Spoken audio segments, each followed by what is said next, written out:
សូមអនុមោទនាបុណ្យថ្ងៃឧបោសថសង្ឃថ្ងៃសុក្រ15រោចខែបង្គន់ឆ្នាំរោង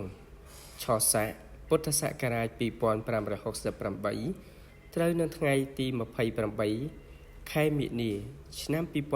2025ថ្ងៃនេះជាថ្ងៃសិលសូមញាតិញោមអនុមោទនានេះជាសកម្មភាពរបស់គុណម្ចាស់គ្រប់ព្រះអង្គជាបេក្ខសាមណៈប្រឡងចូលរៀនពុទ្ធកៈមជ្ឈមសិក្សាទុតិយភូមិទូទាំងប្រទេសសូមញាតិញោមជ្រះថ្លាអនុមោទនាជាបុណ្យកុសលនៅក្នុងថ្ងៃសិលនេះសូមអោយរួចផុតទុក្ខ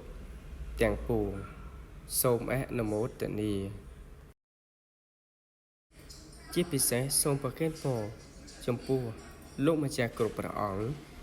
ទទួលបាននៅលទ្ធផលល្អនៅក្នុងការប្រឡងការ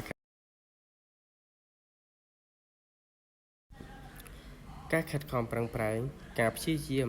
នឹងទទួលបាននូវផលល្អសម្រាប់ខ្លួនឯងនិងសង្គមជាតិ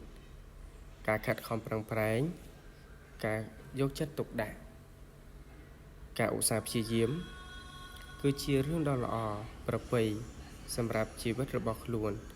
ទៅថ្ងៃអនាគតសូមអនុមោទនា